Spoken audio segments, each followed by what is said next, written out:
రామం జరుగుతుండగా ఒక రోజున ఈ అర్జునుడు సంశప్తకులు అనబడేటటువంటి వాళ్ళని గెలవడం కోసం, వాళ్ళతో యుద్ధం చేయడం కోసం కురుక్షేత్ర సంగ్రామ భూమికి దూరంగా వెళ్ళాడు. అదే సమయాన్ని అదునుగా తీసుకొని ద్రోణాచార్యుల వారు గొప్ప పద్మవ్యూహాన్ని రచించాడు.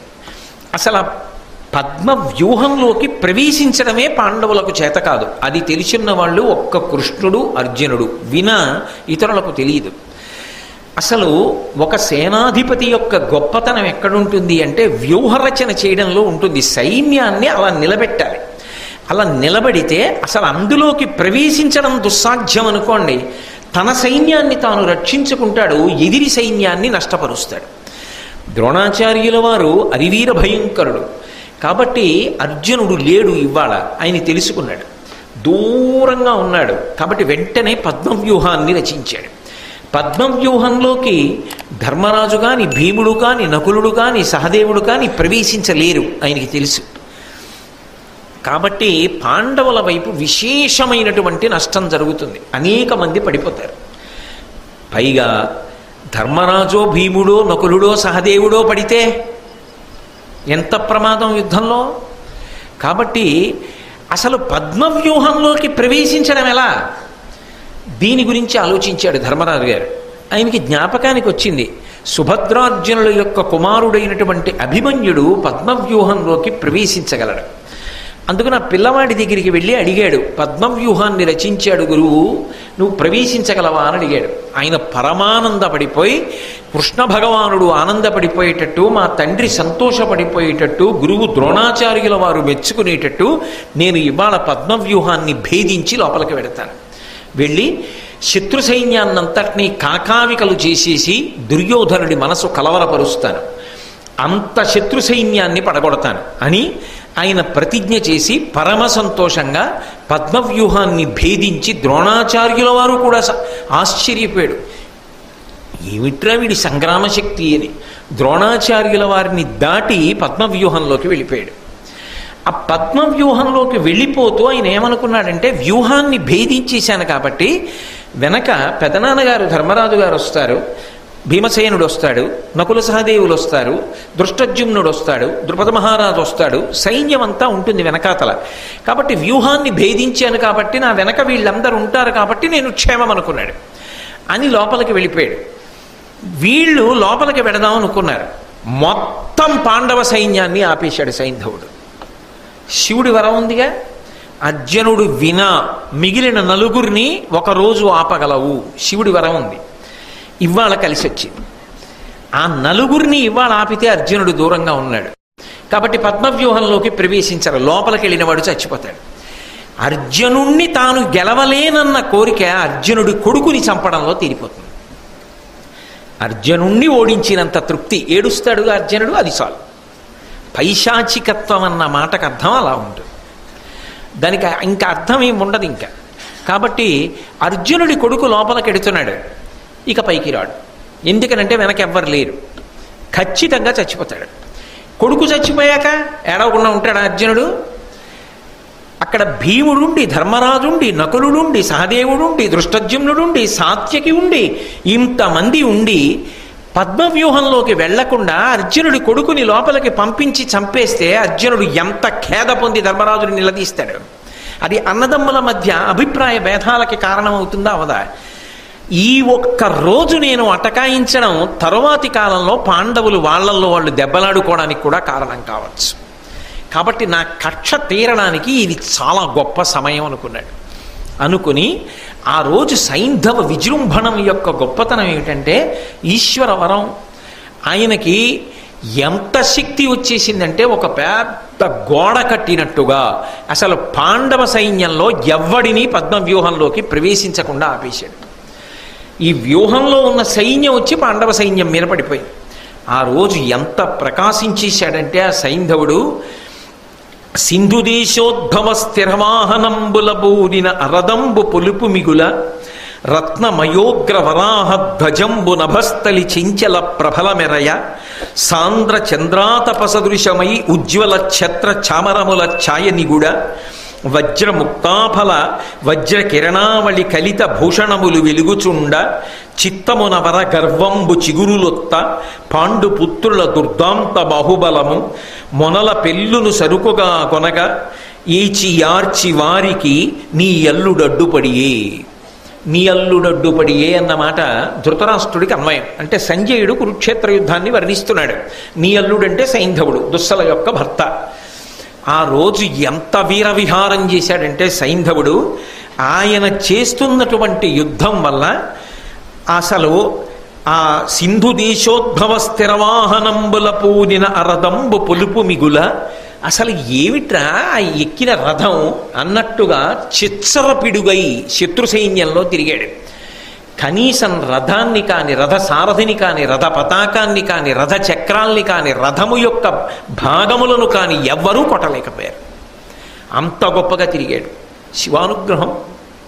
అలాగే రత్నమయమైనటువంటి ఆయన యొక్క పతాకం మీద ఉగ్రంగా ఉన్నటువంటి ఒక పంది గుర్తు ఉంటుంది. ఆ గుర్తు ఆకాశంలో వెలిగిపోతుండగా చంద్రుడి యొక్క కాంతి ఎలా ఉంటుందో, ఆయన వెన్నెల ఎలా ఉంటుందో అటువంటి వెన్నెల యొక్క ప్రభలతో సమానంగా ఛత్ర చామరములు అంటే ఆయన మీద ఉండేటటువంటి గొడుగు మొదలైనటువంటివి ప్రకాశిస్తూ ఉండగా, అంటే కనీసం ఆ గొడుగుని కూడా పడగొట్టలేకపోయారు ఎవరు.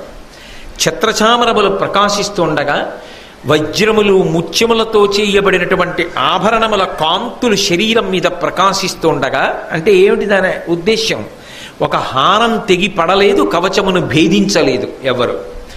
అలా ప్రకాశిస్తూ ఉండగా చిత్తమున వరగర్వంబు చిగురులొత్త, పరమశివుడిచ్చినటువంటి వరము యొక్క గర్వం మనసులో ప్రకాశిస్తూ ఉండగా, ఈ పని నేను చెయ్యడం వల్ల వస్తున్న ప్రయోజనం ఏమిటి అంటే కక్ష తీరుతోంది.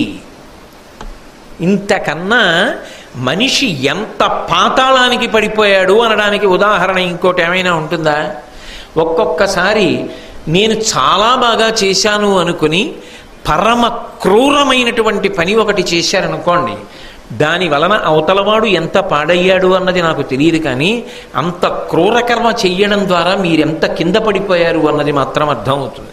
కాబట్టి మనిషి తనని తాను నిరంతరం పరిశీలించుకుంటూ ఉండాలి. అందుకే ఇంతవరంతో ఏం చేశాడు అంటే, పాండవులు నలుగురిని గెలిచి ఎట్టి పరిస్థితుల్లో పద్మవ్యూహంలోకి ఎవ్వరూ వెళ్లకుండా విజృంభించి గర్జించి పాండవ సైన్యాన్నంతటినీ కూడా ఆపేశాడు.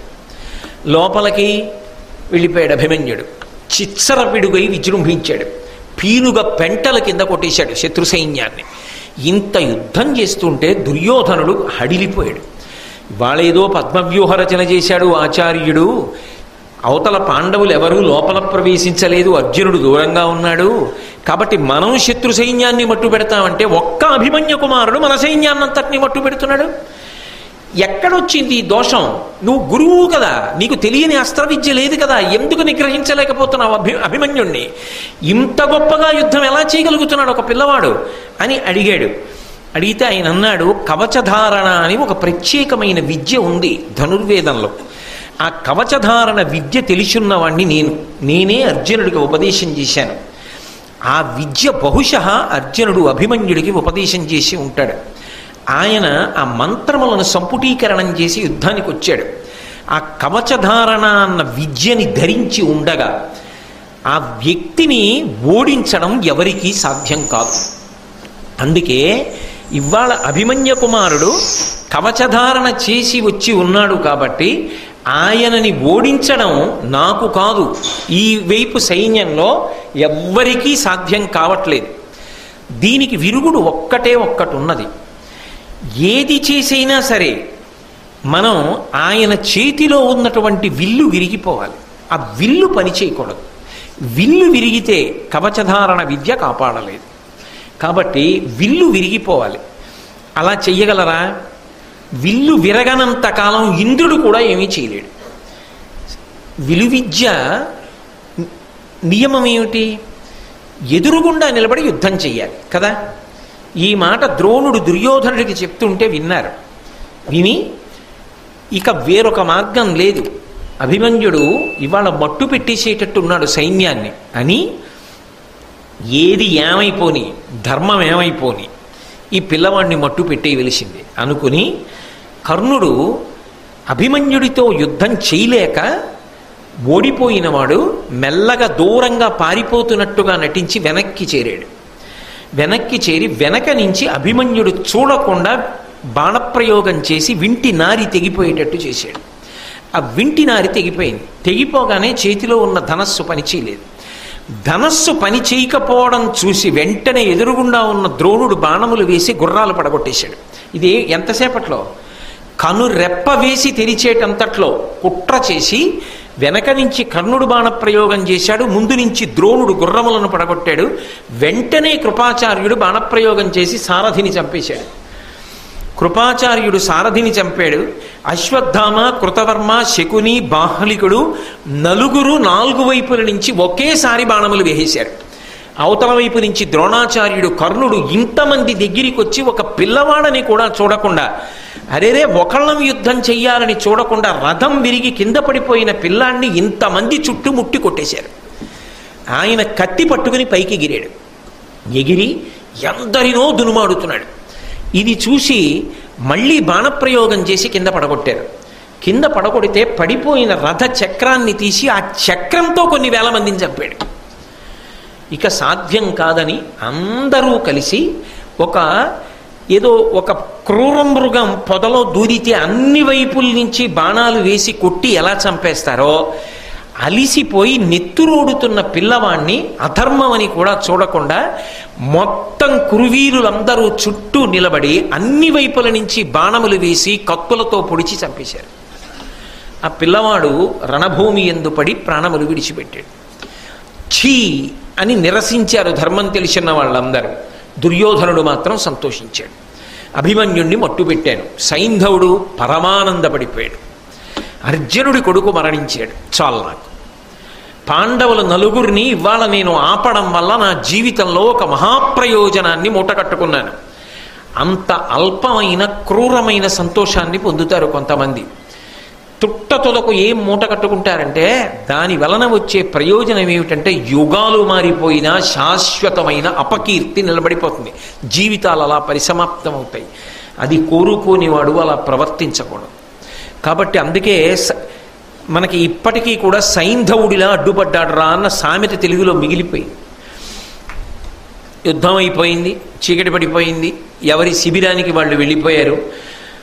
ధర్మరాజు గారి శిబిరంలో చీకటి ఛాయలు, అశుభ సూచనలు, అందరూ ఏడుస్తున్నారు, బాధపడుతున్నారు. అర్జునుడు తిరిగి వచ్చాడు.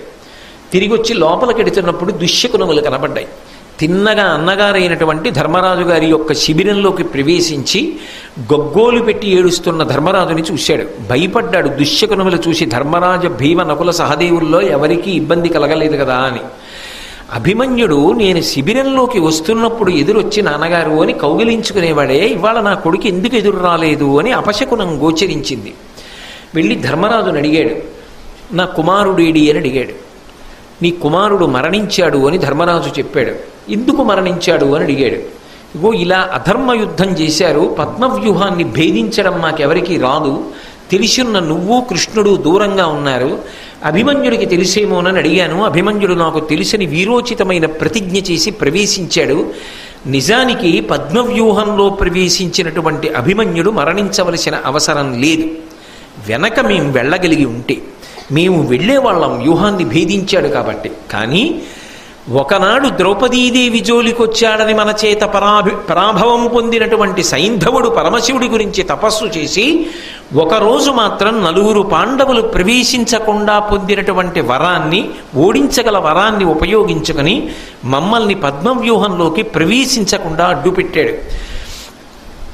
ఈ కవచధారణం అనేటటువంటి విద్య అభిమన్యునికి ఉంది అని తెలుసుకున్నటువంటి ద్రోణాచార్యుల వారి యొక్క ఉపదేశం మేరకు కర్ణుడు వెనక నుంచి బాణప్రయోగం చేసి వింటినారిని తెగకొట్టి అందరూ కలిసి అభిమన్యుణ్ణి మట్టుపెట్టారు. ఇది జరిగిన కథ.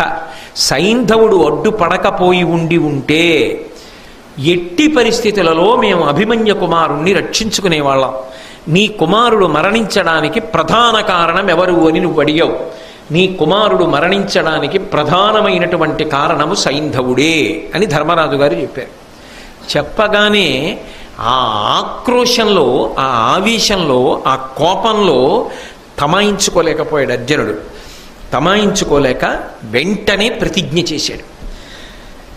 వినుడి నాదు ప్రతిజ్ఞ నీవు నిఖిలోర్వీనాథులున్ సింధురాజు నవశ్యంబున నిల్లి సంపొదు భయస్తుండై నినించొచ్చినన్ వనజాక్షున్ శరణంబు వేడినను గర్వంబేది నన్నుం తగం గనినన్ పోరు తొరంగి పోయిన నిరుగం కాని సత్యవ్రత. ధర్మరాజా విను, మిగిలినటువంటి అందరి రాజులు వినండి, నేను ప్రతిజ్ఞ చేస్తున్నాను. 4 కారణముల వలన మాత్రమే సైంధవుణ్ణి చంపను. ఈ 4టిలో ఏదో ఒక కారణాన్ని సైంధవుడు ఎంచుకోలేకపోతే చంపేస్తాను. అప్పుడు కూడా ఎంత ధర్మం పాటించాడో చూడండి. ఏది ఏమైనా చంపేస్తానని అనలేదు అర్జునుడు. 4 కారణములను దాటితే చంపుతాను. ఏమిటా 4 కారణములు?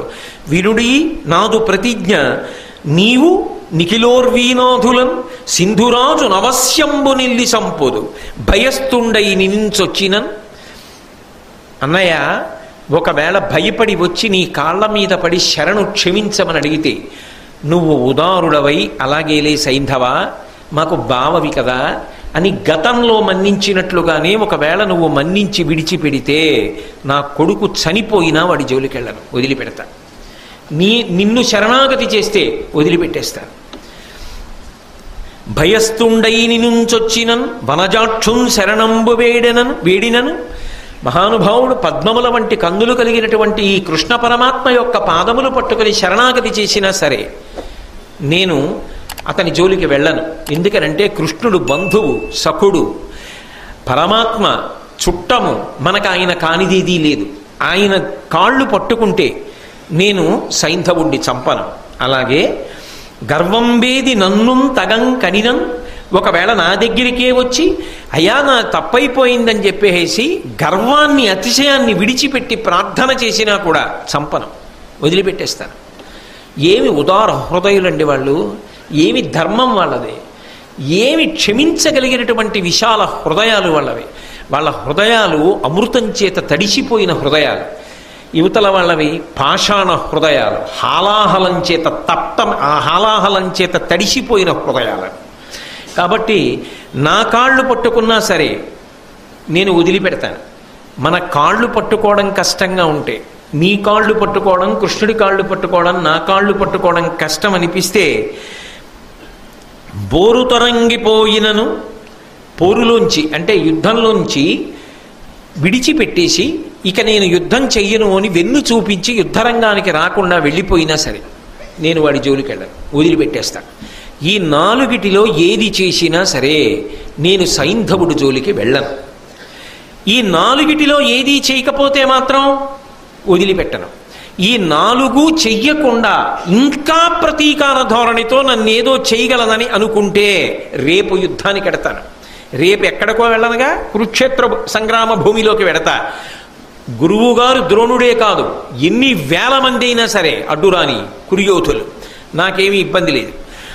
బాలధ్వంసకు ఆ దుశ్శీలుం కాచుటకు నన్ను చెనకిన అస్త్రజ్వాలల కౌరవ యోధుల దూలించుచు వాని గవియుదున్ జటులగతిన్. ఒకవేళ ఆ బాలధ్వంసకుడైనటువంటి ఆ దుశ్శీలుణ్ణి రక్షించడం కోసం కౌరవ యోధులు ఎన్ని వేల మంది అయినా సరే అడ్డుపడని నేను మాత్రం ఉపేక్షించను. వాళ్ళ అండ చూసుకుని బ్రతికిపోతానని అనుకున్నాడా, విడిచిపెట్టే సమస్యే లేదు. నా అస్త్రముల యొక్క జ్వాలలలో వాళ్ళందరినీ కూడా భస్మంగా చేసి చిట్ట చివర సైంధవుణ్ణి చంపేస్తాను. దానికి చాలా రోజులు తీసుకుంటాననుకుంటున్నారేమో, అలా యుద్ధం చేసి చేసి చేసి చేసి సైంధవుణ్ణి చంపుతాననుకుంటున్నారేమో, అలా ఉండదు. రేపు సూర్యాస్తమయం లోపల చంపేస్తాను. అంతేకాదు, నేను నా మాట నిలబెట్టుకోలేకపోతే, అలా నేను కానీ యుద్ధంలో సైంధవుణ్ణి చంపకపోతే ఇట్లు చేయనైతినేని గురుద్రోహగతికి ఒట్లు పెట్టడం మొదలుపెట్టాడు. నేను అలా చేయకపోతే రేపటి సూర్యాస్తమయంలోగా నేను కానీ సైంధవుణ్ణి మట్టు పెట్టలేకపోతే నాకు ఎన్ని పాపములు సంక్రమిస్తాయో తెలుసా? ఇక్కడితో పోకూడదు. నాకు ఊర్ధగతులు కూడా చెందకుండుగాక, నేను మహాపాతకములను చేసిన వాడనగుదునుగాక. ఎటువంటి పాతకములు అంటే గురుద్రోహి గతికి, గురువులకు ద్రోహం చేసినటువంటి వాడు ఎంత భయంకరమైన పాపాన్ని పొందుతాడో అటువంటి మహాపాతకాన్ని నేను పొందదనుగాక. రేపటి లోపల సైంధవుణ్ణి చంపకపోతే ఇన్ని పాతకములు అర్జునుడికి చుట్టుకుంటాయి. ఇక్కడతో పోదది, తర్వాత కట్టి కుడిపేస్తుంది, సమస్త తేజస్సుని హరించేస్తుంది. ఆయన జీవితంలో చేయలేదు ఎటువంటి అధర్మం, అయినా సైంధవుణ్ణి చంపకపోతే నాకు ఈ పాతకములు చుట్టుకునుగాక ప్రతిజ్ఞ చేసేస్తున్నాడంతే. అది అతిశయమా, ధైర్యమా, కోపమా, విచ్చలవిడితనమా, ఔచిత్యాన్ని మరిచిపోయాడా తెలియదు. కానీ ప్రతిజ్ఞ చేస్తున్నాడు. గురుద్రోహి గతికి, బ్రహ్మఘాతి గతికి, బ్రహ్మహత్య చేసినటువంటి వాడు ప్రయత్నపూర్వకంగా ఎవడుంటాడో అటువంటి వాడికి పట్టినటువంటి మహాపాతకము నాకు చెందుగాక. మద్యపానరతుని గతికి, ఇవన్నీ పంచమహాపాతకాల్లో పాతకాలు ఇవన్నీ. బ్రహ్మ హే మహారీచ సురాపో గురుతల్పక అని చెప్పి 4 పంచమహాపాతకాలు. బ్రహ్మహత్య చేసినవాడు, హే మహారీచ బంగారం దొంగిలించినవాడు, సురాపో కళ్ళు తాగడం, గురుతల్పక గురువుగారు లేని సమయం చూసి గురుపత్ని పడుకుని ఉండగా మంచం మీద పడుకోవడం, అంతకన్నా నోటితో కూడా నేను ఉచ్చరించను, గురుద్రోహం చేయడం. ఇటువంటివి చేసిన వాడు ఎవరుంటాడో అవి చేసిన వాడని తెలిసి కూడా అటువంటి వాడిని నా మిత్రుని చెప్పడం 5వ పాతకం. కాబట్టి తత్సంసర్గీచ పంచమః, అటువంటి వాడు నా స్నేహితుడు అని చెప్పుకున్నా కూడా అలా చెప్పుకున్నవాడు 5వ పాతకాన్ని చేసినవాడు అవుతాడు. ఇవి 5 పంచమహాపాతకములు అని శాస్త్రం చెప్తోంది, కోటేశ్వరరావు చెప్పట్లేదు. కోటేశ్వరరావు చెప్పారు అనకండి, నేను శాస్త్రం చెప్పడానికి వచ్చాను, అదే చెప్పగలను అంతే. ఇంకోటి నేను ఎందుకు చెప్తాను, ఎలా చెప్తాను, ఎక్కడ ఏ ధర్మం పాటించాలో ఆ ధర్మం పాటించాలంతే. కాబట్టి ఇప్పుడు 4 మహాపాతకంలో 3 మహాపాతకములు తనకి చుట్టుకుంటాయని చెప్తున్నాడు. బంగారం దొంగిలించడం ఒకటే వదిలిపెట్టాడు. ఆయనకి ఏం అవసరం ఉంటుంది, నేను హే మహారీచ అది వదిలిపెట్టి, కాబట్టి గురుద్రోహికి ఉండేటటువంటి పాతక ఫలం, బ్రహ్మహత్య చేసినటువంటి వాడికి ఉండేటటువంటి మహాపాతక ఫలం, మద్యపానం చేసిన వాడికి ఉండేటటువంటి మహాపాతక ఫలం, అలాగే హే మహారీచ బంగారానికి బదులుగా ఇంకొక మహాపాపాన్ని తీసుకొచ్చాడు అర్జునుడు మహాభారతంలో. అంటే వ్యాసుల వారు ఇది కూడా మహాపాతకమే, ఇది ఈ జన్మలో చేసినది కదా ఇక్కడతో వదిలిపెడుతుందని నువ్వు అనుకుంటున్నావేమో, కొన్ని కోట్ల జన్మలు వెంటపడి కాల్చేస్తుంది నిన్ను. అంతటి మహాపాతకంగా ఇంకొక దాన్ని తీసుకొస్తున్నారు. 3 రుణములు చెప్తే వ్యాసుడు భారతంలో 4వ రుణం చెప్పాడు. ఏది అంటే సమాజానికి మనిషి రుణపడి ఉన్నాడు అని. అలాగే ఒక కొత్త పాతకాన్ని వ్యాసుడు అర్జునుడి ద్వారా ప్రతిపాదన చేయిస్తున్నాడు. అర్జునుడి యొక్క ప్రతిజ్ఞలో వచ్చింది ఆ మాట. ఆయన అన్నాడు, మానార్హ జన పరివాదిగతికి, ఎంతోమంది చేత గౌరవం అందుకున్నవాడు, ఇప్పటికీ ఎంతోమంది గౌరవానికి పాత్రమయ్యేటట్టే జీవితం చేస్తున్నవాడు ఎవడుంటాడో అటువంటి వాని యందు లేని దోషాన్ని కల్పించి ఆరోపించి అప్రతిష్ట పాలు చెయ్యడానికి అపనిందలు పలికినవాడు ఎవరుంటాడో, ఎవడు హేయంగా మాట్లాడతాడో అటువంటి వాడు ఎటువంటి భ్రష్టగతులకు వెళ్ళిపోతాడో నేను కూడా గతులకు వెళ్ళేదనుగాక. అంటే ఇవి అర్జునుడు చేసిన ప్రతిజ్ఞలైతే ఇటువంటి వాటి జోలికి మనం వెళ్ళకూడదు అని ఎంత దూరంగా ఉండాలో, అటువంటి వాటి జోలికి వెళ్ళడం తేలికగా కనపడినా కోట్ల జన్మలు ఎలా కట్టి కుడిపేస్తాయో భారతం ప్రబోధం చేస్తోంది. కాబట్టి ఇటువంటి మహాపాతకములు నన్ను చుట్టుకొనుగాక. ఎందుకు అంటే రేపు సూర్యాస్తమయం లోపల నేను సైంధవుణ్ణి చంపలేకపోతే అని, అనిమిష దైత్యకిం పురుషలాదిగనెవ్వరు వచ్చి కాచినన్ దునుముదునెల్లి సైంధవుని తోయిజమిత్రుడు కృంగకొండ మున్నవ నరవరేణ్య ఇత్తెరుగు నా కొనరింపగరాకయున్న నేననలము సొచ్చువాడ నృపులందరూ చూడగ గండివంబుతో. పరమ భయంకరమైన ప్రతిజ్ఞ చేసేశాడు. రేపు సూర్యాస్తమయం వేల్టికి నేను కాని సైంధవుణ్ణి సంహరించకపోతే, సూర్యాస్తమయం అయిపోయింది, సైంధవుడు బ్రతికున్నాడు, నేను పైన చెప్పిన 4 చెయ్యలేదు, నాకు ఎదురు నిలబడి బతికాడు అంటే సూర్యాస్తమయం అయిపోగానే అగ్నిని రగల్చి గాంధీవాన్ని చేత్తో పట్టుకుని అగ్నిలో ప్రవేశించి శరీరాన్ని వదిలిపెట్టేస్తాను. గాంధీవాన్ని ఎందుకు? గాంధీవం పట్టుకుని అగ్నిలోకి ఎందుకు అంటే, ఖాండవమాన దహనం చేసినప్పుడు ఆ అగ్నిహోత్రుడు ఇచ్చాడు గాంధీవాన్ని. అది తాను తేజోంశ సంభవుడు కాబట్టి ఇచ్చాడు. ఆ గాంధీవం మళ్ళీ అగ్నిహోత్రుడికి ఇచ్చి వెళ్ళిపోతాను. కాబట్టి నేను ఇక ఉండను. ఇటువంటి ఘోరమైనటువంటి ప్రతిజ్ఞ చేసేశాడు. ఇది ఇహమునందు ప్రమాదం, పరమునందు ప్రమాదం. ఇంత భయంకరమైనటువంటి ప్రతిజ్ఞ చేసేశాడు. ఇప్పుడు మీరు ఒకటి ఆలోచించండి. ఈ ప్రతిజ్ఞ చేశాడు కదా, ఈ ప్రతిజ్ఞలో అర్జునుడికి సౌలభ్యమా, కౌరవులకి సౌలభ్యమా? కౌరవులకే సౌలభ్యం. వాళ్ళు అర్జునుడిని చంపక్కర్లేదు, సైంధవుడిని వ్యూహంలో దాచగలిగితే చాలు. మేము దాచలేమనుకోవడానికి అటు పక్క సర్వసైన్యాధిపతి ద్రోణాచార్యుల వారు. ద్రోణుడే నిలబడితే వ్యూహాన్ని పన్ని ఎదురుగుండా నిలబడ్డాడనుకోండి, అర్జునుడు దాటగలడా? శిష్యుడు. ఎందుకంటే ధర్మం పాటిస్తాడు. అంత తొందరగా చేయడు. ఒక బాణం వేస్తే ఓ బాణం వేస్తాడు, 2 బాణాలు వేస్తే 2 బాణాలు వేస్తాడు, 3 బాణాలు వేస్తే 3 బాణాలు వేస్తాడు. ఈలోగా సూర్యుడు కదిలిపోతాడు. అక్కడ సమయం దాటిపోతుంటే అయిపోయిందంతే. సూర్యాస్తమయం అయిపోయింది అనుకోండి. పోనీ ద్రోణుడు వ్యూహరచన నైపుణ్యం లేనివాడా? ఆయన దగ్గర కదా వీళ్ళందరూ నేర్చుకున్నది. అవతల వైపు ద్రోణుడు తక్క వీరులు లేరా? అశ్వత్థామ ఉన్నాడు, బాహ్లికుడు ఉన్నాడు, శకుని ఉన్నాడు, శల్యుడు ఉన్నాడు, ఆ పైన ఇతరమైనటువంటి వీరులు అశ్వత్థామ ఉన్నాడు, కృపాచార్యుల వారు ఉన్నారు, కృతవర్మ ఉన్నాడు. ఇంతమంది వీరులు ఉన్నారు. ఇంతమంది వీరులు చుట్టూ రక్షణ వలయంగా నిలబడి సాయంకాలం వరకు సైంధవుణ్ణి కాపాడుకోగలిగితే చాలు. వాళ్ళు ఏం చేయక్కర్లేదు. అర్జునుణ్ణి దగ్గరికి రాకుండా ఆపగలిగితే చాలు, అయిపోయిందంతే యుద్ధం. ఎందుకో తెలుసా? అర్జునుడు చనిపోతాడు. అర్జునుడు చనిపోయాడు అనుకోండి, ఇంకేం యుద్ధం? అర్జునుడు లేకుండా కృష్ణుడు ఒక క్షణం బ్రతకడు. కాబట్టి కృష్ణుడు తెలిస్తాడు శరీరం, అవతార పరిసమాప్తి చేసేస్తాడు. కృష్ణుడు అర్జునుడు వెళ్ళిపోయాక ఇంకా ధర్మరాజు, భీముడు, నకులుడు, సహదేవుడు, దుర్యోధనుడిలో బ్రతికుంటారని మీరు అనుకుంటున్నారా? ఉండరు. తమ చేతికి మట్టి అంటుకోకుండా అయిపోయింది యుద్ధం. మొత్తం పాండవ సైన్యాలు కాకావికలైపోతాయి. వాళ్ళంతటా వాళ్లే చచ్చిపోతారు అంతే అందరూ. ఎంత గొప్ప అవకాశం కౌరవులకి ఇచ్చేశాడు అర్జునుడు. తనని తాను ప్రమాదంలోకి తోసేసుకున్నాడు. సైంధవుడు భారతంలో తనంత తాను అనుకోకుండా సాధించినటువంటి గొప్ప సావకాశం. ఇప్పుడు మీరు ఒకటి ఆలోచించండి. దుర్యోధనుడు తెలివి తక్కువ వాడు కాడు కదా. సైంధవుడు బాబోయ్ నాకెందుకు అర్జునుడు చంపేస్తాడు, నేను వెళ్ళిపోతానంటే ఒప్పుకుంటాడా? నేను ధర్మరాజు గారి కాళ్ళ మీద పడతానంటే ఒప్పుకుంటాడా? కృష్ణుడి కాళ్ళ మీద పడతానంటే ఒప్పుకుంటాడా? అర్జునుడి కాళ్ళ మీద పడతానంటే ఒప్పుకుంటాడా? ఒప్పుకోడు. ఎందుకని? అవకాశం తనకుంది, అందుకని వెళ్ళనివ్వడు సైంధవుణ్ణి. నీకెందుకురా మేం కాపాడుతా ఉంటాడు అంటాడా? అన్నవాడు ఏం చేస్తాడు? ఖచ్చితంగా ప్రయత్నిస్తాడు సైంధవుడు దొరకకుండా. సైంధవుడు దొరకకుండా ఆపగలిగాడు అనుకోండి సూర్యాస్తమయం వరకు, అయిపోయిందంతే. పాండవ పక్షం వైపు ఎవరూ ఊహించడానికి వీలు లేనంత భయంకరమైనటువంటి నష్టం జరిగిపోతుంది. కాబట్టి ఇప్పుడు ఈయన ఈ ప్రతిజ్ఞ చేసి గొప్పగా దేవదత్తమనబడేటటువంటి శంఖాన్ని పూరించాడు. వెంటనే కృష్ణ పరమాత్మ పాంచజన్యాన్ని పూరించాడు. అర్జునుడు గాంధీవారికి వింటినారి తగిలించి ఆ వింటినారిని ఒక్కసారి లాగి వదిలిపెట్టాడు. అందులోంచి ధ్వని ప్రకంపనలు వచ్చాయి. దుర్యోధనుడి యొక్క శిబిరంలో వినబడింది.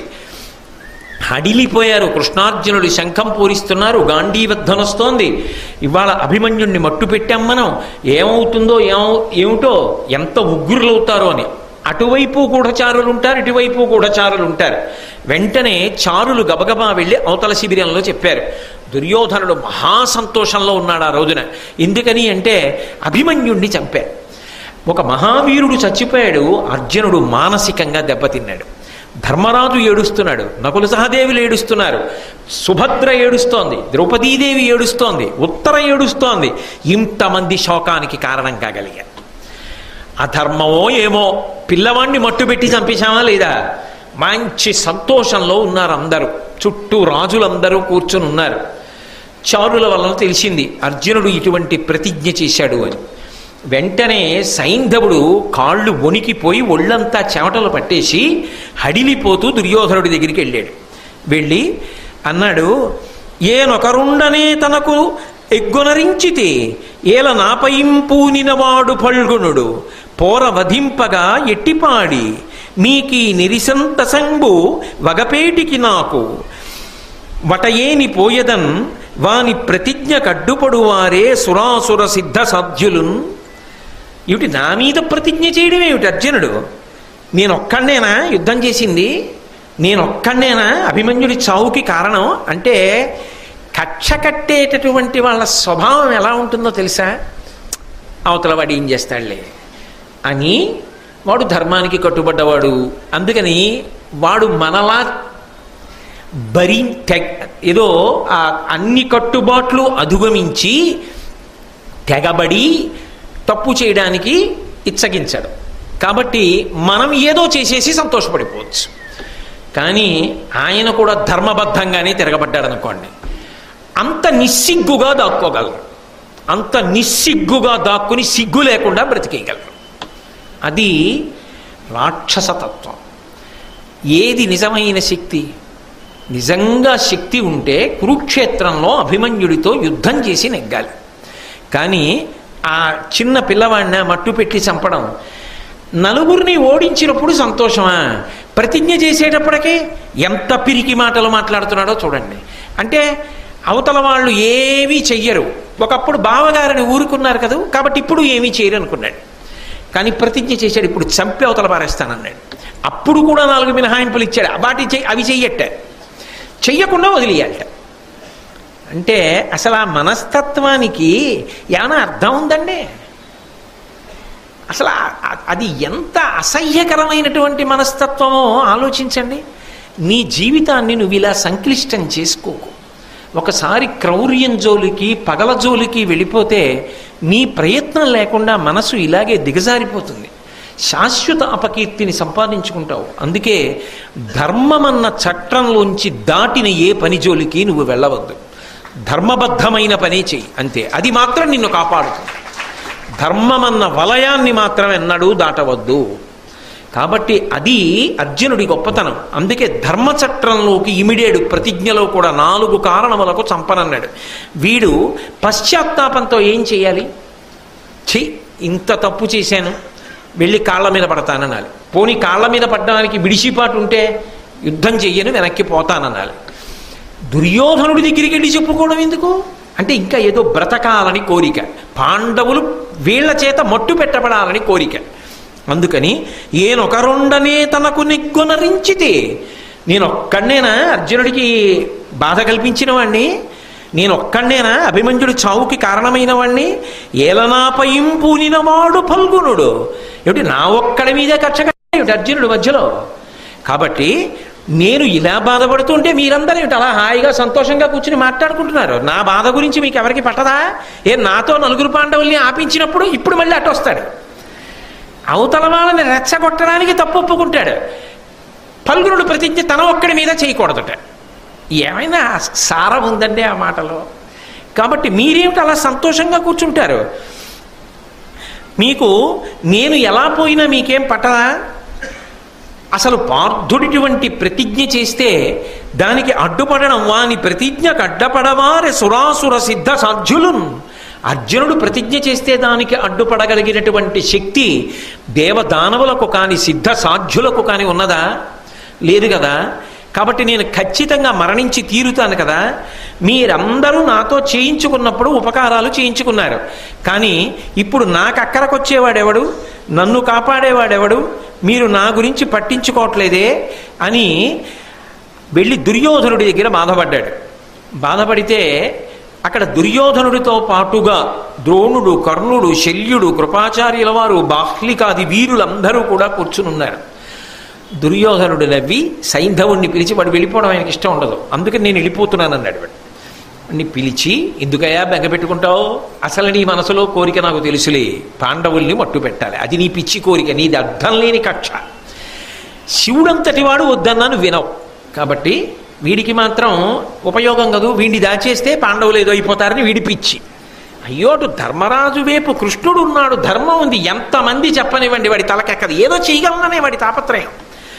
కాబట్టి ఆయన అన్నాడు, నమ్ముము వెరవకు, ఏనును తమ్ములను కోట నీకు తాత్పర్యముమై నిమ్మేటి మగలు సూర్యుల నిమ్మి నిలువ ఇంద్రుడైన నీకెదురుగునే నేను నా 99 మంది తమ్ముళ్ళు ఈ యోధులు ఇంతమంది నీకు గోడగా నిలబడతారు, కోట అయి నిలబడతారు. నిన్నెక్కడ చంపుతాడు అర్జునుడు? నీ జోలికి ఎక్కడొస్తాడు? కాబట్టి బెంగపెట్టుకోకు, నేను అభయం ఇస్తున్నాను, నిన్ను కాపాడతాను అన్నాడు. కానీ దుర్యోధనుడు అర్జునుడి ముందు నిలబడగలడన్న నమ్మకం సైంధవుడికి పూర్తిగా మనసులో లేదు. ఈ మాట ఎవరు చెప్తే నమ్ముతాడంటే ద్రోణాచార్యులు వారు చెప్తే నమ్ముతాడు. ఎందుకని? త్రికరణ శుద్ధిగా తలుచుకున్నాడు అనుకోండి, ద్రోణుడు ఆపగలడు అర్జునుడిని, అది ఉంది. గెలవగలడా గెలవలేడా వేరు మాట, అది పక్కన పెట్టేయండి, అప్రస్తుతం, అసలు అది చర్చనీయాంశం కాదు. ఆపగలడు. కావలసింది ఏమిటో తెలుసా? అక్కడ కాలము ముఖ్యం. అందుకే శివప్రార్థనలో కూడా శివుడి చేత పూజింపబడిన పాదములు కలిగిన వాడు అని. సూర్యుడి గతిని ఆపగలిగిన వాడు ఎవరూ లేడు. కానీ అర్జునుడు సైంధవుడికి దగ్గరికి వచ్చే లోపల అర్జునుడిని ఆపగలిగితే అయిపోయింది, అంతే యుద్ధం. అర్జునుడిని ఏం చేయక్కర్లేదు, అర్జునుడిని చంపడమో అర్జునుడిని ఓడించడమో చెయ్యక్కర్లా, ఆపితే చాలు. ఇది దుర్యోధనుడు కానీ ఇంత సైన్యం కానీ చెయ్యగలరని నమ్మకం లేదు. ద్రోణుడు చెయ్యగలడని నమ్మకం ఉంది. ఎందుచేత? 2 కారణాలు. ఒకటి, ఆయన విలువిద్యా నైపుణ్యం అటువంటిది. అవతలవాడు ఏ అస్త్రాన్ని ప్రయోగించినా తాను కూడా దానికి తగిన అస్త్రాన్ని ప్రయోగించి అర్జునుణ్ణి నిలువరించగలడు. కాబట్టి ఆయన లోపలికి వెళ్ళేటప్పటికీ సాయంకాలం అయిందనుకోండి, వెడితే ఏమిటి ఉపయోగం? కాబట్టి ద్రోణుడి దగ్గరికి వెళ్ళాడు. వెళ్ళి ద్రోణుడి కాళ్ళ మీద పడి, అయ్యా మీరు నన్ను రక్షించాలి, దుర్యోధనుడు మాట ఇచ్చాడు అని చెప్పి. ఆయన అన్నాడు, బెంగే పెట్టుకోకు, నేను వ్యూహరచన చేసి నిలబడి ఉండగా అర్జునుడు ఎలా వ్యూహంలోకి ప్రవేశిస్తాడు, నేను రక్షిస్తాను నిన్ను అని. అయినా ఒక మాట చెప్పాడు. ఆయన అన్నాడు, క్షత్రియుడై పుట్టినవాడు, వేదం చదువుకున్నవాడివి, ఇన్ని తెలుసున్నవాడివి, వీరమరణం పొందడానికి సిద్ధంగా ఉండాలి. యుద్ధభూమిలో చచ్చిపోయినప్పుడే కదా ఉత్తమగతులు కలుగుతాయి. అలా చనిపోవడానికి సిద్ధంగా ఉండాలి. కానీ చనిపోకుండా దాక్కుందామని ఎందుకు ఆలోచిస్తున్నావు? యుద్ధం చేద్దామని ఎందుకు ఆలోచించవు? యుద్ధం చేయకుండా నన్ను ఎక్కడో దాచండి, దాచి వేళ దాటిపోతే అర్జునుడు చచ్చిపోతాడని అలా మాట్లాడుతున్నావే? అలా మాట్లాడకూడదుగా క్షత్రియుడు. ఏమవుతుంది? యుద్ధం చేసి పోవాలి, అది కదా ఉత్తమగతి అంటే. ధర్మం మాట్లాడాడు ఆయన. ఇది పిరికి మాట కదా. క్షత్రియుడు అయి పుట్టి నన్ను దాచేసి మీరు యుద్ధం చేసేయండి, అర్జునుడు నా దాకా రాకుండా ఉంటే అంతే చాలు, వేళ దాటిపోతుంది, వేళ దాటిపోతే అర్జునుడు ఓడిపోతాడు. ఏమిటా ఈ పిరికి మాట? అంత బాగులేదే అన్నాడు. మీకు బాగుండకపోతే నాకు మీ మాట బాగుంది, మీరు రక్షిస్తానన్నారుగా, అంతే చాలు. ఇప్పుడు ఆయనకు అర్థమైంది, సైంధవుడు యుద్ధానికి తెగబడి ముందుకు రాడు, నిన్ననొస్తాడు. ఎందుకంటే వరం ఉంది కదూ, అర్జునుడు లేడు కదూ, అందుకొస్తాడు. ఇవాళ రాడు, ఎందుకంటే అర్జునుడు ప్రతిజ్ఞ చేసి ఉన్నాడు కదూ, ప్రతీకార ధోరణితో ఉన్నటువంటి సింహంలా ఉన్నాడు కదూ, ఎదురు కూడా పడ్డాం. ఆయనే ఇన్ని వెతుక్కుంటూ రావాలి. ఈయన బలహీనత తెలిసిపోయింది ద్రోణాచార్యుల వారికి. ఇక మరునాడు పొద్దున్న యుద్ధభూమిలో కలుసుకోవాలి. నువ్వేం బెంగపెట్టుకోకు, వెళ్ళి పడుకో నిశ్చింతగా, నేనున్నాను కదూ, నేను చూసుకుంటాను, నువ్వు హాయిగా రక్షింపబడతావు. సూర్యాస్తమయం వేళటికి అర్జునుడు నీ దగ్గరికి రాలేడు, నిన్ను చెనకడు, సరేనా? వెళ్ళి పడుకో అన్నాడు. ద్రోణుడు మాట ఇచ్చాడు, సంతోషంగా వెళ్ళిపోయాడు. అక్కడ అర్జునుడు కొడుకు కోసం శోకించాడు, కృష్ణ పరమాత్మ ఊరడించాడు, సుభద్రని ఊరడించాడు, ఉత్తరని ఊరడించాడు, ద్రౌపదీదేవిని ఊరడించాడు.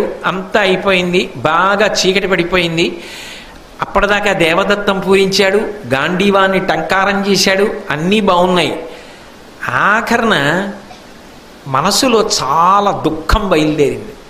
ఇటువంటి ప్రతిజ్ఞ చేసేసాను కదా, రేపు సాయంకాలం లోపల సైంధవుడు నాకు దొరకకపోతే, అటు గురువుగారు ఉన్నారుగా, అంత తేలిక సైంధవుడి దగ్గరికి వెళ్ళడం? గురువుగారు అభయం ఇవ్వకుండా ఉంటారా? చారులు వచ్చి చెప్పారు, ద్రోణుడు అభయం ఇచ్చాడు, దుర్యోధనుడు అభయం ఇచ్చాడు. దొరుకుతాడా సైంధవుడు? దొరకకపోతే గాంధీవంతో సహా అగ్ని ప్రవేశం చెయ్యాలిగా. నేను ప్రవేశించాక కృష్ణుడు ఉండడుగా, కృష్ణుడు ఉండకపోతే మిగిలిన అన్నదమ్ములు ఉండరుగా. ఉండనప్పుడు తాము దారుణంగా యుద్ధం నుంచి వెళ్ళిపోయినట్టేగా. దుర్యోధనుడు గెలుస్తాడుగా, ఒక్క సైంధవుడి కోసం ఇంత ప్రతిజ్ఞ ఎందుకు చేశాను అని. కానీ కృష్ణుడు ఉన్నాడుగా, శర తీరిపోయాడు.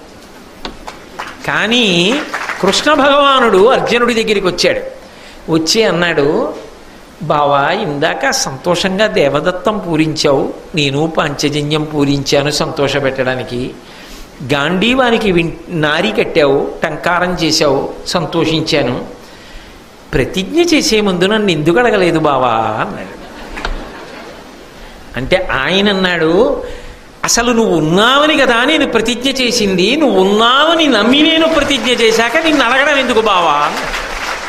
నా చేతిలో గాంధీవం ఉండగా, నేను యుద్ధభూమికి రథం మీద బయలుదేరగా, నువ్వు నాకు సారథివై సారథ్యం చేస్తుండగా శంకరుడు రథాన్ని తప్పిస్తాడా? తప్పించాడు కదా. ఎన్ని లక్షల మంది అయినా సరే కురువీరులు అడ్డొచ్చినా నువ్వు నాకు సారథ్యం చేస్తుండగా, నీ రక్షణలో నేనుండగా వాళ్ళు నన్ను చెనకగలరా? సైంధవుడు నాకు దొరకడా? అంతమందిని శలభాన్ని దీపం పడగొట్టినట్టు పడగొట్టేస్తాను బావా, కాబట్టి భయం ఎందుకో, నేను సంతోషంగా ఉన్నానన్నాడు. అని హాయిగా వెళ్ళిపోతున్నాడు. వెళ్ళిపోతుంటే తన మందిరంలోకి వెళ్ళినటువంటి కృష్ణ పరమాత్మ మళ్ళీ తిరిగి వచ్చాడు.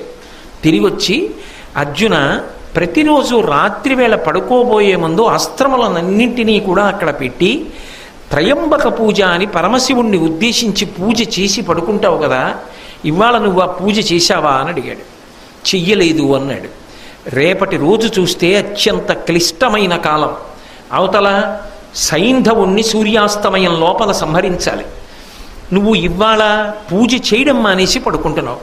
వెంటనే పూజ చేయమని తానే దర్భాసనాలు వేయించి చుట్టూ అస్త్రములనన్నింటినీ పెట్టించి తాను అక్కడ ఉండి అర్జునుడి చేత త్రయంబక పూజ చేయించాడు. ఆ త్రయంబక పూజ చేసినప్పుడు చిత్రం ఏమిటంటే, కొడుకు చనిపోయాడు, ఇంత ప్రతిజ్ఞ చేశాడు, రేపటి రోజు ఎలా ఉంటుందో మనసు ఆందోళనతో ఉంది. మనసు నిలబెట్టడం కష్టం కదూ. నాకు శివుడు కృష్ణుడే, నాకు శివుడు వేరొకడు కాదు, నేను నమ్ముకున్న కృష్ణుడే శివుడు. అందుకని గంధం సమర్పయామి అన్నప్పుడు మనసులో కదూ పరమశివుడి పాదములు స్మరించి పుయ్యాలి.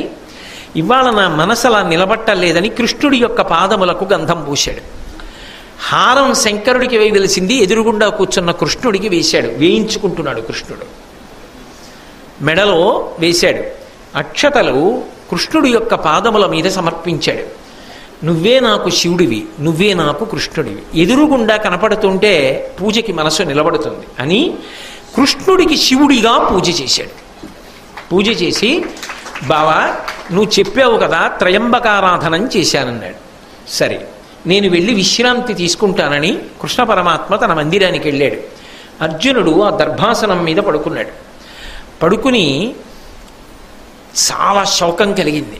దేని వలన శోకం అంటే, ఇంత పెద్ద ప్రతిజ్ఞ చేశానే, రేపు గురువు గారు ముందు అడ్డొస్తారు, ఆయన్ని ఎలా దాటడం? అందరినీ చంపినట్టు చంపగలనా? అంత తీవ్రమైన బాణములు వెంటనే మొదలుపెట్టగలనా? అలాగని మర్యాదతో కాలక్షేపం చేస్తే సూర్యుడి గతి ఆగదగా వెళ్ళిపోతాడుగా. ఎంత దూరం వెళ్ళి పట్టుకోవలసి ఉంటుందో, రేపు అసలు ఎటువంటి వ్యూహం రచిస్తాడో. ద్రోణుణ్ణి దాటి పట్టగలనా సైంధవుణ్ణి? పట్టలేకపోతే ఏమవుతుంది? కృష్ణ పరమాత్మ మీద భారమంతా పెట్టి ప్రతిజ్ఞ చేసేసానే. వ్యాకులత చెందిన కృష్ణుడి మీద ఉన్నటువంటి అపారమైన విశ్వాసం చేత నిద్రపోయాడు. అక్కడ కృష్ణుడు నిద్రపోలేదు. ప్రతిజ్ఞ చేసినవాడు అర్జునుడు, నిద్రపోనివాడు కృష్ణుడు. దారుకుడు తన సారథిని పిలిచాడు. పిలిచి, దారుక చూశావా, ఆ అర్జునుడు నాకు చెప్పకుండా ఎంత ప్రతిజ్ఞ చేశాడో. నిజానికి ఈ శరీరం అంతా నేను ఒక్కడనే అనుకుంటున్నావా దారుక? నా శరీరంలో సగభాగం అర్జునుడయ్యా. ఆయన నిజంగా రేపు సైంధవుడిని వధించలేక అగ్నిప్రవేశం చేస్తే సగభాగం కాలిపోయిన శరీరం బతుకుతుందా? కాబట్టి నేను కూడా మరణిస్తానయ్యా. కానీ ఆ సైంధవుణ్ణి పట్టుకోవడం అంత తేలిక. ఒకరోజు సూర్యాస్తమయం లోపల పట్టుకోవాలంటే అటు కురువీరులకు ద్రోణుడికి గొప్ప అవకాశం ఇచ్చేశాడే అర్జునుడు. రాత్రికి గురువు ఏ వ్యూహాన్ని రచిస్తాడో, ఎలా పట్టుకుంటానో నాకేమీ మనసు అట్టం లేదయా. మనసు పరిపరి విధముల పోతోంది. రేపు నేను అర్జునుణ్ణి ఎలా రక్షించుకోవాలి, దానికోసం ఇంత కలత చెందుతున్నాను. ఎవరు? ఆయనని నమ్ముకున్నవాడు నిద్రపోతున్నాడు. తనని నమ్ముకున్నవాడు నిద్రపోతుంటే వాణ్ణి ఎలా రక్షించాలని పరమాత్మ నిద్రమాని తిరుగుతున్నాడు. అది భగవంతుని యొక్క అనుగ్రహం. అందుకే నేనన్నా భారతంలో ఈ ఘట్టం లాంటి ఘట్టం నాకు ఇంకొకటి కనపడలేదు అన్నాను. కలలోనంతన్మున్నెరుంగని మహాకష్టాత్ముడైనట్టి దుర్బలుడాపత్ సమయంబునన్ నిజపదాబ్జాతంబు ఉల్లంబునన్ తలపన్ అంతని వచ్చి ఆర్తిహరుడై తన్నైన ఇచ్చున్ సునిశ్చల భక్తిభావములన్ భజించు వారికెటడే సంపద్విశేషోన్నతుల్ అంటుంది కుచేలుడి భార్య. కలలో కూడా భగవంతుడి పేరెత్తనటువంటి వాడు కూడా చాలా గొప్ప ఆపద సంభవించినప్పుడు అప్పటి వరకు భగవంతుడి పేరెత్తని వాడు భగవంతుణ్ణి స్మరించి ఒక్కసారి ప్రార్థన చేస్తే, శరణాగతి చేస్తే పరుగు పరుగున వచ్చి రక్షించేటటువంటి స్వభావము కలిగినటువంటి పరమాత్మ నిరంతరం ఆయన పాదములను పట్టి ప్రార్థన చేసేటటువంటి వాళ్ళని రక్షించడానికి పూనుకుని వచ్చి కాపాడడం, తనని తానైనా ఇచ్చేసుకుంటాడే. ఎప్పుడో ఒక్కసారి భక్తితో స్మరించిన వాళ్ళకి, నిరంతరము ఆయన పాదములను పట్టుకున్న వాళ్ళని రక్షించడానికి ఆయన విశ్వప్రయత్నం చేసేటటువంటి వాడు కాడా అంటుంది కుచేలుడి ఇల్లాలు.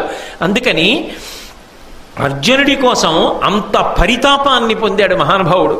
అంత పరితాపాన్ని పొంది ఒక్క నిమిషం హంసతూలిక ఆ శిబిరంలో ఉన్న ఆసన తన యొక్క శయ్య మీద పడుకున్నాడు. నిద్ర పట్టల. మళ్ళీ లేచాడు. మళ్ళీ దారుకుణ్ణి పిలిచాడు. దారుక, రేపు నువ్వు నా రథాన్ని సిద్ధం చెయ్యాలి. ఆ రథానికి శైబ్య, సుగ్రీవ, మేఘపుష్ప, వలాహం అనబడేటటువంటి 4 గుర్రములున్నాయి. అవి కృష్ణుడు వెళ్ళేటటువంటి రథానికి పూంచుతారు. ఆ రథములకు 4 గుర్రములను కట్టు. వాటికి ముత్యాలతో కూడుకున్న బంగారు ఆభరణములను అలంకారం చేయి. తడిపి దాణా పెట్టి వాటిని సిద్ధంగా ఉంచు. రథాన్ని కట్టి పెట్టు. గరుడధ్వజాన్ని ఎగరవేయి. దానికి అంటే ధ్వజం మీద గరుడ చిహ్నం ఉంటుంది. అంటే సాక్షాత్ శ్రీ మహావిష్ణువు. గరుడధ్వజాన్ని ఎగరవేయి. నా సుదర్శన చక్రాన్ని, నా గద కౌమోదికని, నా ధనస్సు శారంగాన్ని, పాంచజన్యం ఇవన్నీ రథంలో పెట్టు. పాంచజన్యం నా దగ్గరే ఉంటుంది, వెళ్ళేటప్పుడు తీసుకెడతాను. నేను ఎప్పుడైనా యుద్ధభూమిలో పాంచజన్యాన్ని నాకు రథం అవసరమని నీకు అర్థమయ్యేటట్టుగా పూరిస్తే ఉత్తర క్షణంలో ఈ రథాన్ని తీసుకుని యుద్ధభూమిలోకి వచ్చేయి. రేపు నువ్వు నాకు సారథి, నేను యుద్ధం చేస్తాను. అంటే ఏమిటి దాని అర్థం? ఏమని ప్రతిజ్ఞ చేశాడు యుద్ధానికి వెళ్లే ముందు? నేను ఆయుధం పట్టను, ఏ ఇతర సహాయము ఉండదు, సారథ్యం ఒక్కటే చేస్తానన్నాడు. అటువంటి వాడు ఏ కారణం చేతనైనా సైంధవుడు దొరకకపోతే, ఏమో అర్జునుడు ప్రతిజ్ఞ ఆపలేను కానీ ఇక కురువీరులన్న వాళ్ళు మాత్రం మిగలడానికి వీల్లేదు. ఇక ఆఖరి క్షణంలో దునుమాడేస్తానంతే. కాబట్టి రథం వచ్చేయవలసింది. నేనే రథం ఎక్కుతాను. ఇక ప్రతిజ్ఞా భంగం అయిపోతుంది. అర్జునుడి కోసం అవసరమైతే రథం ఎక్కేస్తాను, శార్ంగం చేతిలో పట్టుకుంటాను, సుదర్శనాన్ని ప్రయోగిస్తాను, కౌమోదికిని ప్రయోగిస్తాను, నేనే యుద్ధం చేస్తాను. కాబట్టి దారుకా సిద్ధంగా ఉండు. అసలు లోకంలో భగవంతుడన్నవాడు భక్తుణ్ణి ఆదుకోవడానికి ప్రతిజ్ఞా భంగం అనేటటువంటి అపకీర్తిని కూడా పొంది ఎంత కిందకి దిగిపోతాడు అన్నదానికి ఇంతకన్నా పరాకాష్ఠ ఎక్కడుంటుంది? అందుకు కదూ భీష్మాచార్యుల వారు భాగవతంలో చెప్పుకుంటారు. మహానుభావుడు కుప్పించి ఎగసిన కుండలం బులకాంతి గగన భాగం బెల్ల కప్పికొనగా ఉరికిన నోర్వక నుదరంబులోనున్న జగముల వ్రేగున జగతి కదుల చక్రంబు చేబట్టి చనుదించురయమున పైనున్న పచ్చని పటముజార నమ్మి తినాలా ఉనగుబాటు చెయ్యకు మన్నింపుమని క్రీడి మరల తిగువ కరికి సింహంబు లంఘించు కరణి మెరసి నేడు భీష్ముని చంపుదు నిన్ను కాతు విడువు మర్జున ఎటంచు మద్ది శిఖవృష్టి తెరలి చనుదించు దేవుండు దిక్కు నాకు అని చెప్పాడు భీష్ముడు. అర్జునుడు యుద్ధం చెయ్యలేకపోతే భీష్మాచార్యుల వారితో రథం దిగిపోయి చక్రం పట్టుకుని పైనున్న ఉత్తరీయం జారిపోతుండగా ఇవాళ చంపేస్తాను భీష్ముడని వెళ్ళిపోయాడు. ఒకసారి ప్రతిజ్ఞాభంగమే చేశాడు.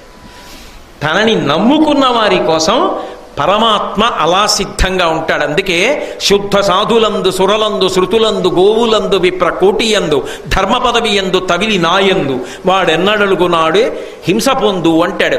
నన్ను నమ్ముకున్న భాగవతుల జోలికెళ్ళిన వాడు బ్రతికి బట్ట కడతాడని నమ్మవద్దు అని. కాబట్టి ఇవాళ అర్జునుడి కోసం ఎంత కిందకొచ్చేస్తున్నాడంటే దారుకుడిని పిలిచి రథాన్ని సిద్ధం చేయమన్నాడు. అర్జునుడు హాయిగా నిద్రపోతున్నాడు గర్భాసనం మీద. కృష్ణ పరమాత్మ అర్జునుడు పడుకున్నటువంటి గదిలోకి వెళ్ళారు. ఆయన నిద్రపోతున్నవాడు కలలో లేచాడు. అంటే శరీరం నిద్రపోతోంది, లోపల ఉన్నటువంటి తేజస్సు, లోపల ఉన్న ఆత్మ కలలో స్వప్న శరీరంతో విడివడింది. పక్కన కృష్ణుణ్ణి చూశాడు. తటిల్లులను లేచి నిలబడి కృష్ణ కూర్చో అన్నాడు. కూర్చోమ్మంటే అంత శోకంతో ఉన్నావే, ఎందుకు అంత బాధపడుతున్నావు, ఎందుకు కందుల వెంట నీళ్లు వస్తున్నాయి అర్జున? శోకంతో ఉన్నవాడికి ఆలోచన రాదు. ఆలోచన రానివాడు శత్రువుని పడగొట్టలేడు, వాడే శత్రువు చేత పడగొట్టబడతాడు. నీకింత శోకం రావడానికి కారణం ఏమిటి అని అడిగాడు. అర్జునుడు అన్నాడు కలలో. అంటే ఆ స్థితిలో అర్జునుడు ఎలా ఉన్నాడో చూడండి. కదిపితే తట్టుకోలేడు, నిజంగా నిద్రపోతున్నాడు. చూడండి, బాగా దుఃఖం అనుభవించి ఏడ్చి ఏడ్చి ఏడ్చి ఏడ్చి ఎవరో సొమ్మసిల్లి పడుకుని నిద్రపోతున్నారు అనుకోండి, కాసేపు లేపకండి.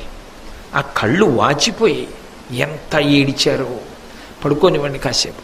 ఆ నిద్దట్లోనైనా కాస్త విశ్రాంతి పొందుతారు, అందుకని నిద్రపోనివ్వండి అంటారు. చూశారా, అంత ప్రేమ చూపించాడు, లేపలేదు. అలాగే అర్జునుణ్ణి నిద్రపోనిచ్చి రేపు యుద్ధం చెయ్యాలి కదా, బడలికి ఉండకూడదు. అర్జునుణ్ణి నిద్రపోనిచ్చి అర్జునుడిలో ఉన్నటువంటి జీవుణ్ణి స్వప్నావస్థలో తన దగ్గరికి తీసుకున్నాడు. అందుకు మాట్లాడగలుగుతున్నాడంటే కృష్ణుడు ఇచ్చిన ప్రజ్ఞే. కృష్ణుడి వంక చూసి, కృష్ణ నేను ఇంత శోకం ఎందుకు పొందుతున్నానో తెలుసా? నేను ఏ గురువు గారిని నమ్ముకున్నానో, ఏ ఆచార్యుడు ఇంత క్లిష్ట సమయంలో నన్ను ఆదుకోవాలో అటువంటి గురువే రేపు నాకు ఎదురు తిరిగి సైంధవుణ్ణి రక్షిస్తానని మాట ఇచ్చాడే, రేపు వ్యూహాన్ని రచిస్తాడే, ఆయనే నాతో యుద్ధానికి తలబడితే నేను వ్యూహంలోకి అసలు ఎలా ప్రవేశిస్తాను? ప్రవేశించలేనని కాదు, ఎప్పుడో అప్పుడు ప్రవేశిస్తాను. కానీ సూర్యాస్తమయం అయిపోతే ఏమిటి ఉపయోగం? ద్రోణుడే అడ్డుపడుతున్నాడే, గురువుగారే అడ్డుపడుతున్నారే, నేను ఏం చెయ్యాలి? ఎవరికి చెప్పుకోవాలి? ఇతరుల వలన బాధ కలిగితే గురువుగారికి చెప్పుకుంటారు. గురువుగారే తన బాధకి కారణమైతే ఎవరికి చెప్పుకోవాలి? అంటే గురువు ఎంత ఉదారుడై ఉండాలి? ఈ ఔదార్యము లేకపోయిందే. ఇందుకు నేను ఏడుస్తున్నాను కృష్ణ అన్నాడు. బాధపడకు, దా నా చేయి పట్టుకొని యోగ మార్గంలో ఆకాశం వెంట లోకాలు దాటి తీసుకెళ్ళాడు. ఆ స్వప్నావస్థలోనే అర్జునుడు కృష్ణుడితో కలిసి వెళ్ళాడు. కైలాసానికి వెళ్ళారు. కైలాసంలో మణిమంటపంలో చుట్టూ ప్రమదగణాలు సేవిస్తుండగా పార్వతీ సహితుడై తెల్లటి శరీరంతో పరమశివుడు కూర్చునున్నాడు. కృష్ణార్జునుల వంక చూశాడు. ఏమి ఇలా వచ్చారు మీరు, ఏం కావాలని అడిగాడు. అడగగానే అర్జునుడు చూశాడు శంకరుణ్ణి, పరమానందం పొందాడు. శివదర్శనమైనది అంటే మంగళమే, భద్రమే. శివదర్శనం చేయించాడు కృష్ణ పరమాత్మ. ఏమి ఉపకారం అండి మహానుభావుడిది. ఆ రోజు రాత్రి ఆయన పడిన క్లేశం అంతా ఇంత కాదు. రవిశివహ్నిలోచన సురప్రతివీర విమర్దన క్రమ భువనమయాత్మక భుజగభూషణ పోషిత భక్త సంయమిస్తవన కథావధానపర దర్పకదర్పహర నిరస్త సంభవ మరణాది వైకృత అపారగుణ గుణదోషవర్జిత. అర్జునుడు స్తోత్రం చేస్తున్నాడు శివుణ్ణి ఉద్దేశించి. సూర్యుడు, చంద్రుడు, అగ్ని అనబడేటటువంటి మూడిటిని కన్నులుగా కలిగినటువంటి వాడా, దేవతలైనా రాక్షసులైనా విడివిడిగానైనా కలిసి వచ్చినా కూడా మర్దించగలిగినటువంటి అపారమైన పరాక్రమం ఉన్నవాడా, ఈ భువనములనన్నింటినీ నియమించగలిగినటువంటి ఈశ్వరత్వం ఉన్నవాడా, పాములను ఆభరణములుగా ధరించేటటువంటి వాడా, భక్తులను పోషించేటటువంటి గొప్ప విశాల హృదయమున్నవాడా, సాత్వికమైనటువంటి గుణములు కలిగినటువంటి భక్తులు చేసినటువంటి స్తవాన్ని విని ఆనందించేటటువంటి సౌలభ్యము కలిగినటువంటి వాడా, మన్మధుణ్ణి కాల్చినటువంటి వాడా, జననము మరణము అనేటటువంటి రెండిటిని దాటిపోయి శాశ్వతుడుగా నిత్యుడవై నిరంజుడవై నిలబడేటటువంటి లక్షణమున్నవాడా, గుణములకు నిధి అయినటువంటి వాడా, గుణములు దోషములు అనబడేటటువంటి రెండిటికి అతీతమైన స్థితిలో విడిచిపెట్టినటువంటి వాడా, శంకరా నీకు నమస్కారం అని అర్జునుడు స్తోత్రం చేశాడు. చేస్తే శంకరుడు ప్రసన్నుడై కృష్ణార్జునులారా మీరిద్దరూ ఎందుకు వచ్చారు, మీకేం కావాలని అడిగాడు. అంటే అర్జునుడు పక్కకి తిరిగి పాశుపత మంత్రసిద్ధి నాకు కావాలని అడుగు అన్నాడు. అడగగానే మీరు నాకు ఆ దివ్యాస్త్ర సిద్ధిని కటాక్షించండి, నాకు ఆ పాశుపత మంత్రసిద్ధి రావాలి అన్నాడు. పరమశివుడు నవ్వి, మీరు అలా వెడితే అక్కడ అమృతమయమైనటువంటి పద్మసరోవరం ఉంది, అంటే దాంట్లో అంత అమృతం ఉంటుంది, అందులో పద్మములు అరవిరిసి ఉంటాయి. ఆ సరోవరం లోపల నీటిలో దివ్యమైనటువంటి ధనస్సు బాణము ఉన్నాయి, వాటిని పట్టుకురండి అన్నాడు. కృష్ణార్జునులు ఇద్దరు అక్కడికి వెళ్ళారు. వెళ్ళేటప్పటికి 2 భయంకరమైన సర్పములు నీటిలో ఆ అమృతంలోంచి పైకి లేచి ఉన్నాయి. వాటి నోట్లోంచి అగ్ని జ్వాలలు వస్తున్నాయి. వాళ్ళు ఉత్తరక్షణం ఏం చేశారంటే కాళ్ళు కడుక్కుని ఆచమనం చేశారు. ఉత్తరక్షణ శౌచాన్ని ఎలా పొందొచ్చో పంచమవేదం కదూ భారతం చెప్తుంది. కాళ్ళు కడుక్కుని ఆచమనం చేశారంటే శౌచం పొందారు. యజుర్వేదాంతర్గతం కదా నమకం, నమకం లాంటివి చదవాలి అంటే శౌచం ఉండాలి. అప్పుడు నమక పారాయణం చేశారు. నమకం అంటే మీరు ప్రతిరోజు అభిషేక మంత్రాల్లో వింటూ ఉంటారు కదా, నమస్తే అస్తు ధన్వనే బాహుభ్యాముతతే నమః. ఆ మంత్రములతో కూడుకున్నటువంటి నమక భాగాన్నంతటినీ జపం చేస్తూ ఆ పావుల దగ్గరికి వెళ్ళారు. ఆ పావులు ధనస్సు బాణము కింద మారిపోయి వెంటనే వాటిని చేత్తో పట్టుకుని, అంటే సామాన్యులకు చూడతరము కాదు, శరీరము శివతేజస్సుతో నిండాలి, అందుకని నమక పారాయణం చేశారు. చేసి జాయే తిప్సిత సిద్ధయే ధ్రువపదం విప్రోభిషించే శివం బ్రహ్మాండ వ్యాప్త దేహాభసిత హిమరుచాభాసమానా భుజంగై కంఠే కాళాః కపర్దాః కలిత శశికలశ్చండ కోదండహస్తాః త్రిక్షా రుద్రాక్షమాలా సులలిత వపుషశాంభవా మూర్తిభేదాః రుద్రాశ్రీ రుద్రసూక్త ప్రకటిత విభవాన ప్రయచ్చస్తు సౌఖ్యం అని కదూ. ధ్యాయే తిప్సిత సిద్ధయే, దాన్ని ధ్యానించినంత మాత్రము చేత ఈప్సితములు సిద్ధిస్తాయి. అది రుద్ర నమక చమక పాఠములకున్న గొప్పతనం. కాబట్టి ఆ నమకాన్ని జపం చేస్తూ వాళ్ళు వెళ్ళేటప్పటికి పాముల స్థానంలో ధనస్సు బాణము కనపడ్డాయి. వాటిని తీసుకుని శంకరుడి దగ్గరికి వచ్చారు. వెంటనే శంకరుడి యొక్క శరీరంలోంచి ఒక బాలుడు ఉద్భవించాడు. మహాకోపంతో ఉన్నాడు, రౌద్ర తేజస్సు. ఆ పిల్లవాడు ఈ ధనస్సుని బాణాన్ని అందుకుని వింటినారి కట్టి ఆ బాణాన్ని తొడిగి ఆకర్ణాంతం లాగుతున్నాడు. కృష్ణుడు అర్జునుడిని చూసి సావధానంగా గమనించన్నాడు. దాని మీదే దృష్టి పెట్టి అర్జునుడు గమనిస్తున్నాడు. శంకరుడు అనుగ్రహించాడు మంత్రసిద్ధిని. అనుగ్రహించి ఆ బాణాన్ని ధనస్సుని ఎక్కువ పెట్టడం చూపించి మళ్ళీ అర్జునుడికి ఇచ్చేశాడు. ఆ పిల్లవాడు శివుడిలోకి వెళ్ళిపోయాడు. నీకు మంత్రసిద్ధి కలిగింది, నేను అనుగ్రహించాను. ఇప్పుడు నీకు పాశుపత మంత్ర సిద్ధి నీ చేతిలో ఉంది. నీ ముందు నిలబడగలిగిన వారు ఉండరు. ఇప్పుడు తుత్తునియల కింద కొడతావు, ఎన్ని వేల మంది ఎన్ని లక్షల మంది ఎదురు నిలబడిన. పాశుపతాస్త్రము ఉత్తర క్షణంలో నీకు స్ఫురణకి వచ్చి నీకు వశవర్తి అయి పనిచేస్తుంది. కాబట్టి బయలుదేరు. ఆ ధనస్సుని బాణాన్ని అమృత సరోవరంలో పెట్టేయమన్నాడు.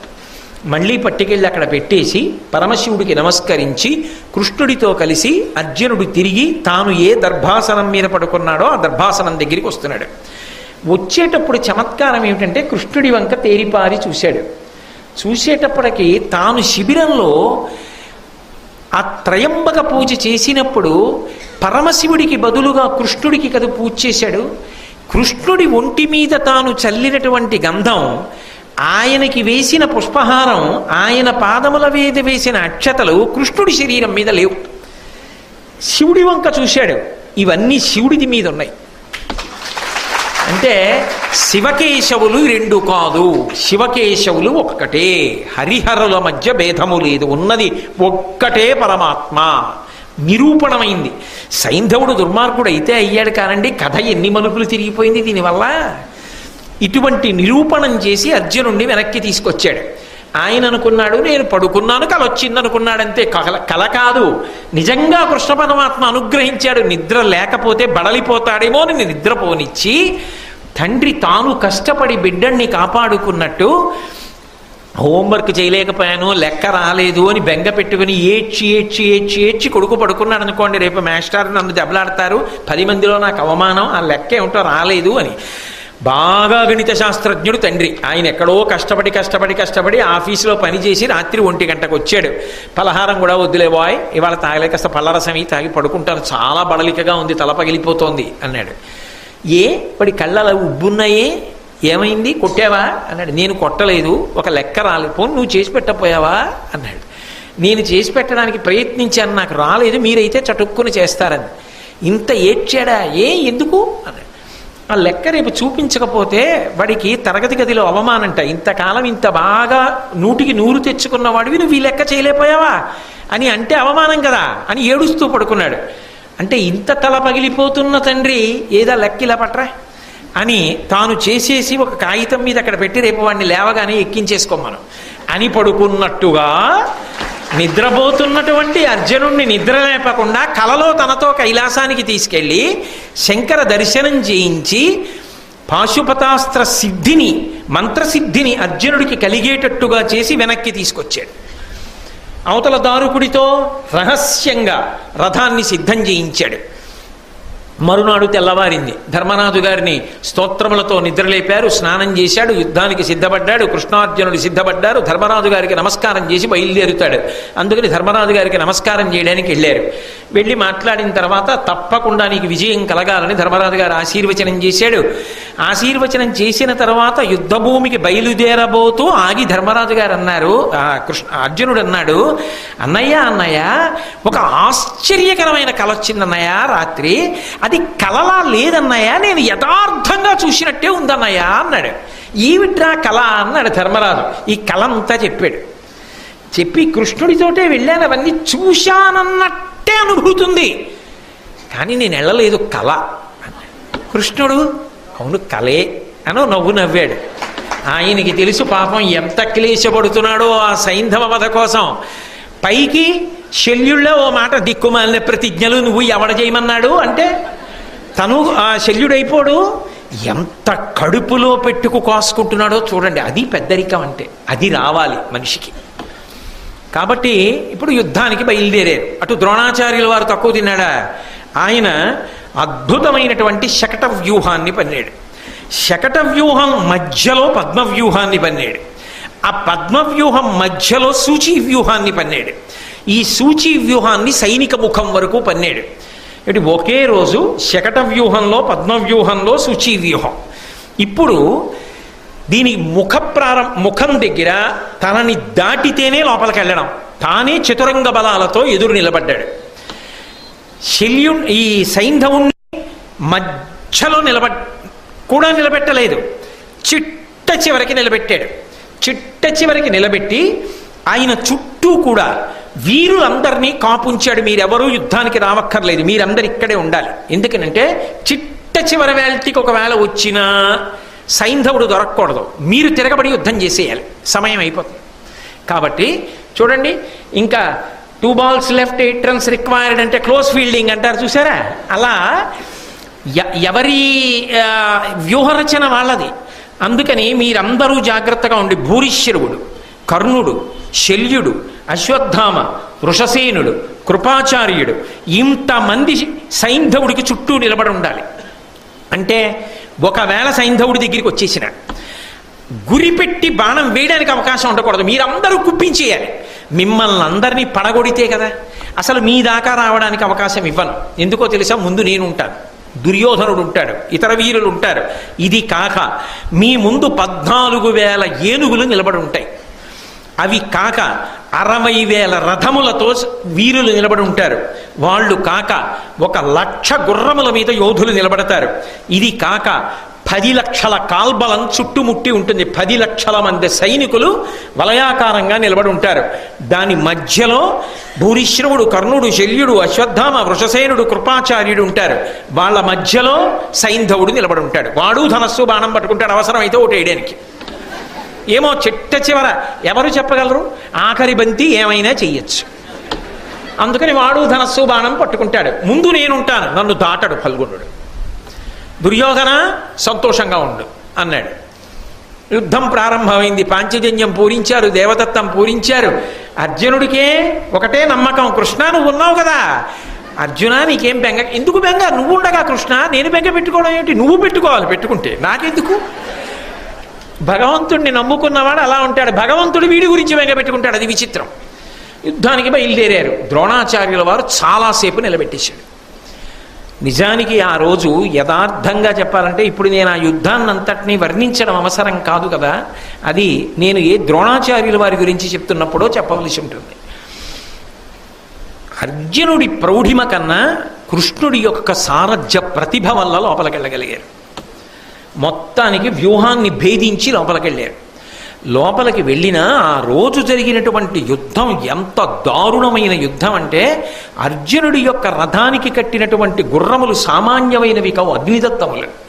అటువంటి గుర్రములు బడలిపోయాయి. అవి నీళ్లు తాగి నీటి చేత ఒళ్ళంతా తడిపితే తప్ప అవి మళ్ళీ యుద్ధానికి పరిగెత్తలేవు. అర్జున గుర్రములు బాగా బడలిపోయి వాటిని తడపడానికి నీళ్లు లేకపోవచ్చు, కానీ ఉలవలతో కొంత దాణా పెట్టాలి, నీళ్లు పట్టాలి. నీరెక్కడైనా దొరికేటట్టు చేయగలవా అన్నాడు కృష్ణుడు. అంటే ఉత్సాహాన్ని పరిశీలించాడు. ఎలా ఉన్నాడు చూద్దాం, మరి ద్రోణుణ్ణి దాటేటప్పటికే సమయం పట్టేసింది కదా, బావా బెంగపెట్టుకోకు అని దివ్యాస్త్ర ప్రయోగం చేసి వెంటనే అక్కడో సరోవరాన్ని ఏర్పాటు చేశాడు. రథాన్ని ఆపి గుర్రాల్ని విప్పి వాటికి దాణా పెట్టి నీళ్లు పట్టి ఒళ్ళంతా కడిగి, కృష్ణుడు ఎవరి కోసం, ఏమి కర్మ అండి పరిపూర్ణావతారానికి. ఒక సారథి అర్జునుడు అక్కడ నిలబడితే గుర్రాలు ఇప్పుకుని నీళ్లు పట్టి దాణా పెట్టుకుని వాటికి నీళ్లు పోసి వాటిని సముదాయించి ఒళ్ళు తుడిచి మళ్ళీ కట్టి బావా ఎక్కని తానెక్కి ఎవరి కోసం అండ కష్టం. అంటే భగవంతుణ్ణి నమ్మి ఉండగలగాలి, కానీ మన కోసం ఆయన దిగినంతగా ఎవ్వరూ దిగి రాలేరు. నిరూపణమైంది భారతంలో. వాటికి నీళ్లు పట్టి దాణా పెట్టి కట్టి మళ్ళీ రథం ఎక్కించి యుద్ధం ప్రారంభమైంది. రివీర భయంకరుడై యుద్ధం చేస్తున్నాడు అర్జునుడు. దుర్యోధనుడికి ఎక్కడ లేని కోపం వచ్చింది. ద్రోణాచార్యుల వారి దగ్గరికి వెళ్ళాడు. మీరు ఇవాళ నన్ను మన్నించవలసి ఉంటుంది, నేను సమయం దాటినా కూడా. కాబట్టి ద్రోణాచార్యుల వారి దగ్గరికి దుర్యోధనుడు పరిగెత్తుకెళ్ళాడు. మీరు వ్యూహానికి ప్రారంభంలోనే ఉండి కూడా ఆపకుండా వదిలిపెట్టేశారు అర్జునుణ్ణి. హరివీర భయంకరుడై చొచ్చుకొచ్చేస్తున్నాడు, ఎలా ఆపగలను నేనని అడిగాడు. వెంటనే ద్రోణాచార్యుల వారు అన్నారు, నేను వెనక్కొచ్చి అర్జునుణ్ణి అటకాయించగలను, కానీ నేను కాని లోపలికి వచ్చేసానా మొత్తం పాండవ సైన్యాల లోపలికి వచ్చేస్తాయి. వచ్చేస్తే అర్జునుడికి ఆసరా దొరుకుతుంది. అర్జునుడిని ఒకడిగా ఉంచాలంటే, మిగిలిన సైన్యాన్ని అటకాయించాలంటే నేను ఇక్కడ ఉండాలి. కృష్ణ సారథ్య ప్రతిభ అర్జునుడు దాటిపోయాడు. కానివ్వండి, మీరు అడ్డుకోండి అర్జునుడిని, లోపల దాకా సైంధవుడి దాకా వెళ్ళనివ్వకండి అన్నాడు.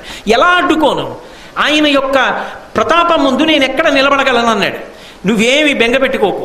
ఒకప్పుడు చతుర్ముఖ బ్రహ్మగారు ఇంద్రుడికి అనుగ్రహించి ఒక దివ్యమైనటువంటి మంత్రముల యొక్క శక్తిని నింపగలిగిన కవచ విద్యనిచ్చాడు. అది ఇంద్రుడు అంగిరసుడికి ఉపదేశం చేశాడు. అంగిరసుడు బృహస్పతికి ఉపదేశం చేశాడు. బృహస్పతి అగ్నివైశ్యుడికి ఉపదేశం చేశాడు. అగ్నివైశ్యుడు నాకు ఉపదేశం చేశాడు. నా దగ్గర ఆ శక్తి ఉంది. నేను ఆ మంత్రముల చేత ఈ కవచాన్నంతటినీ కూడా నింపేస్తాను. ఇదిగో ఈ బంగారు కవచం ఇస్తున్నాను, ఇది కట్టుకో. అర్జునుడు గాంధీవానికి తొడిగి బాణములు విడిచిపెట్టినా కూడా నిన్ను చెనకవు. ఇప్పుడు యుద్ధం చెయ్యి అన్నాడు. దుర్యోధనుడు ఆ కవచాన్ని ధరించి అర్జునుడి మీదకి యుద్ధానికి వచ్చాడు. అర్జునుడు గాంధీవానికి బాణములు సంధించి పుంఖానుపుంఖలంగా విడిచిపెడుతున్నా సరే నిరుపయోగములై పడిపోతున్నాయి. ఆశ్చర్యపోయాడు అర్జునుడు, ఏమిటి దుర్యోధనుడిని దాటలేకపోతున్నావు, ఇంత గొప్ప యుద్ధం చేసేస్తా, కావలసింది సమయం అయిపోవాలి, ఇంత గొప్ప యుద్ధం ఎందుకు చేస్తున్నాడు అన్నాడు. అంటే కృష్ణుడు అన్నాడు, నీ పిడికిలి వంక చూసుకున్నావా, అసలు పూర్వపు శక్తి ఉందా, వెయ్యగలుగుతున్నావా బాణాలు వెయ్యవలసిన దిశకి, ఎందుకు నీకు తడబాటు వస్తోంది,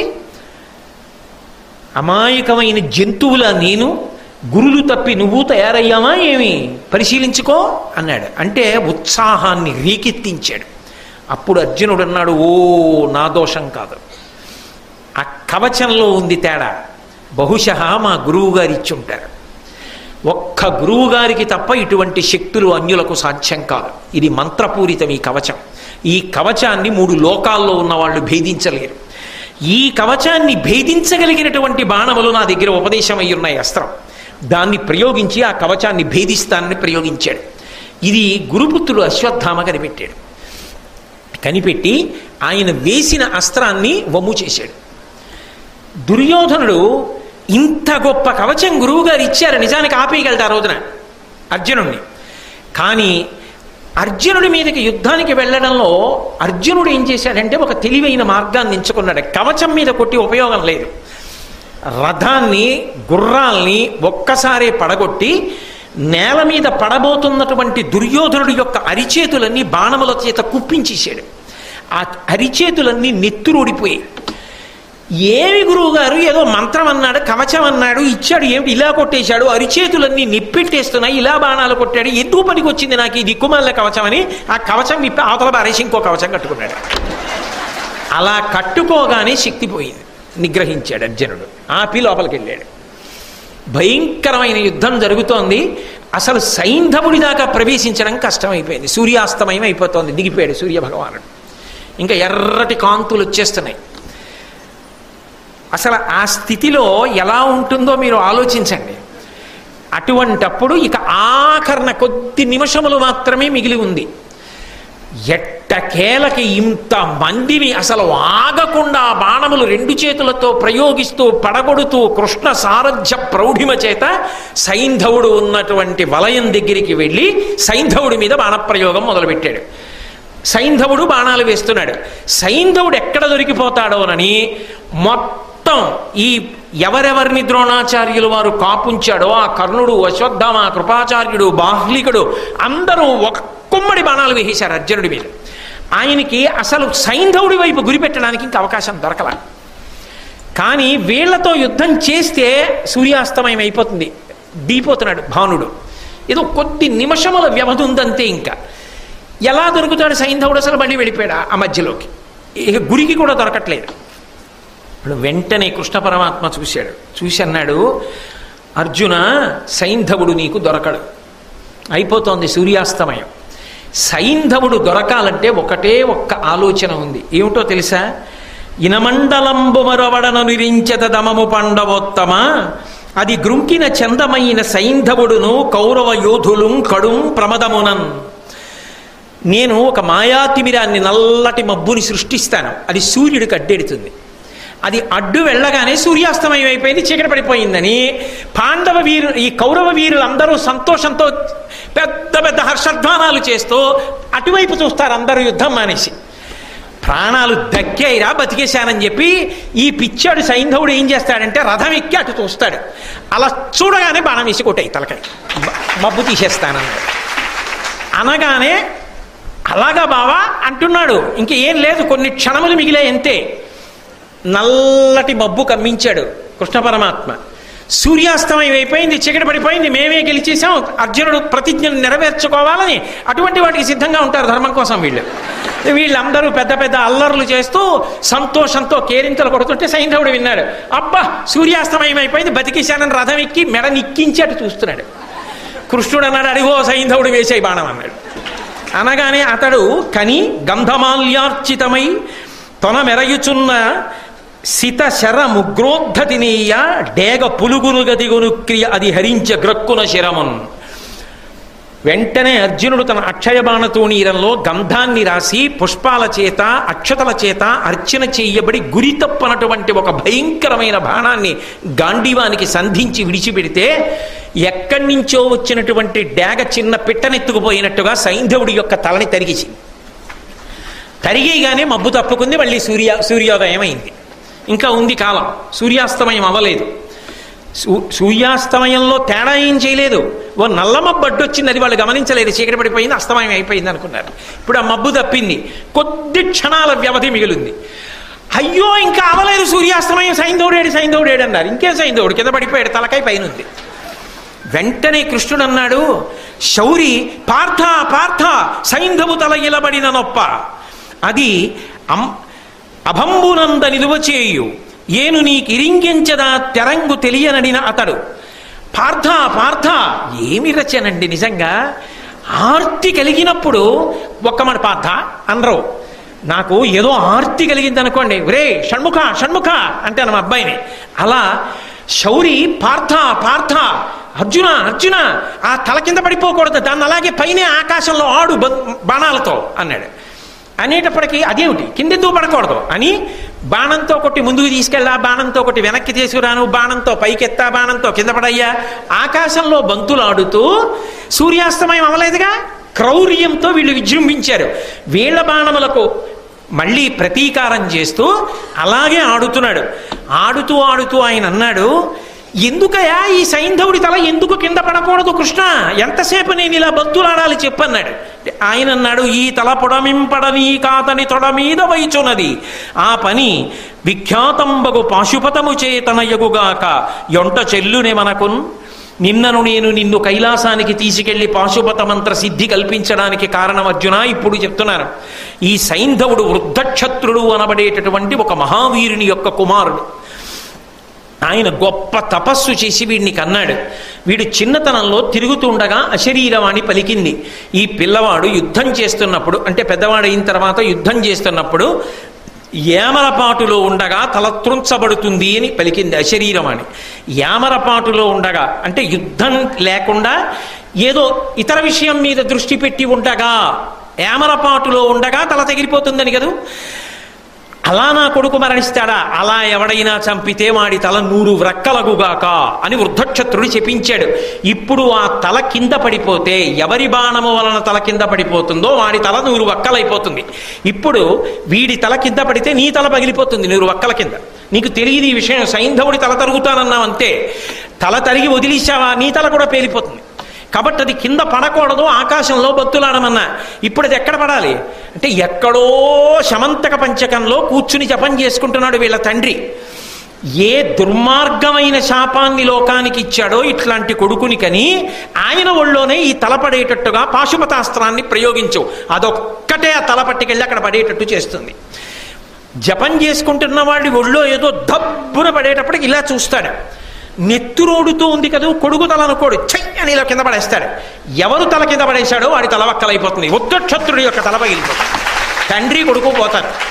కాబట్టి మళ్ళీ వాడు పగబట్టకుండా పోతుంది. పాశుపతాస్త్రాన్ని ఇప్పుడు ప్రయోగించు, అది వెళ్ళి ఆ కొడుకు శిరస్సు తండ్రి ఒళ్ళో పడేట్టు చేస్తుంది. వెంటనే పాశుపతాస్త్రాన్ని అభిమంత్రించాడు. బాణము వెంట బాణము, బాణము వెంట బాణము, బాణము వెంట బాణము దాన్ని తోసుకుంటూ శమంతక పంచకానికి తీసుకెళ్లి ఆశ్రమంలో జపంలో ఉన్నటువంటి వృద్ధక్షత్రుడి యొక్క ఒళ్ళో పడేటట్టు కొట్టింది పాశుపతాస్త్రం. చటుక్కున కళ్ళు తెరిచి చూసి చెయ్యి తలని పక్కన పడేశాడు. పక్కన పడైగానే సైంధవుడి తల కింద పడగానే వృద్ధక్షత్రుడి యొక్క తల వ్రక్కలైపోయి ఆయన మరణించాడు. సూర్యాస్తమయం అయిపోయింది.